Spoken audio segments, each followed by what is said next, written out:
Kuya naman, I think blessings din.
Jerson.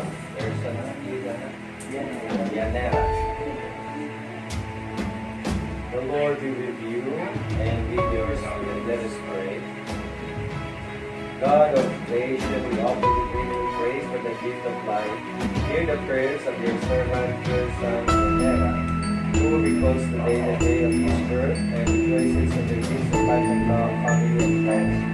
Bless him, O Lord, together with her, his wife and family members, with your presence and surround him with your love, that he may enjoy many happy years, all of them pleasing to you. We ask in his true Christ, our one Lord. Amen.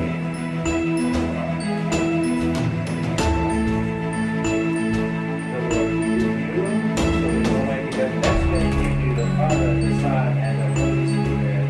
Amen. Happy birthday!